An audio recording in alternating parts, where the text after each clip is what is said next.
ሚስት በራሷ በሰራችው ገንዘብ ባሏን ሳታስፈቅድ ለቤተሰቦቿ መላክ ትችላለች ወይንስ አትችልም ትላለች? ትችላለች።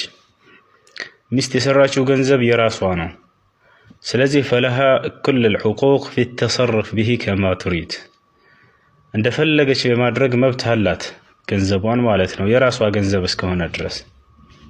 ግልጽ ነው አይደለ? ከፈለገች ለባሏ መስጠት ትችላለች፣ ከፈለገች ለቤተሰቧ።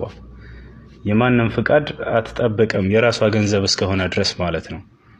አላህ Subhanahu Wa Ta'ala ከፈለገችና ደስ ካላት ውስጧ ካመነበት ትስጣችሁ ነው ያለው፣ ለባል ራሱ ማለት ነው። አስገድዶ ይቀበላት ወይንም በሱ መብት ታንቀሳቀስ አይደለም ያለው፣ በሱ ትዕዛዝ ታንቀሳቀስ አይደለም ያለው። ግልጽ ነው አይደለ? ከፈለገች ለባሏ ከፈለገች ለቤተሰቧ እንደፈለገች የመስጠት መብት አላት።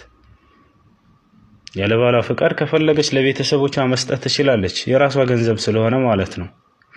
ይሄንን ነው ወቂያ ጀማዓ። ምን ብላ ያምናሉ አንዳንድ ሰዎች?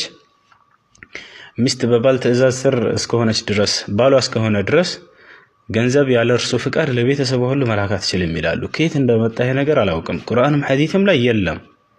ዑለሞችም እንዲህ አይነት ነገር በፍጹም አላስቀመጡም። ሰዎች እንደ ባህል አድርገው ይዘውታል። ከሃይማኖት ነው ይላሉ። በፍጹም ይሄ ከሃይማኖት አይደለም። ይህ ባህል ከኢስላም ጋር በፍጹም የሚጋጭ ነገር ነው። ሴት ልጅ የሰራችው ገንዘብ የራሷ ገንዘብ ነው። ያን ገንዘብ እንደፈለገች የማንቀሳቀስ መብት አላት። ግልጽ ነው አይደለ? ጭራሽ ለቤተሰቦችሽም ያለኔ ፍቃድ አትሰጭም የሚል ባል ሁሉ እንዳለ ብዙ ኮሜንት ያለሁኝ። ልትከለክላት አይገባም። በዚህ ላይ አንቺም የሱን ፍቃድ መጠበቅ አይጠበቅብሽም በዚህ ላይ ማለት ነው። ከፈለግሽ ለአባትሽ፣ ለእናትሽ፣ ለወንድሞችሽ መርዳት ትችያለሽ። السلام عليكم.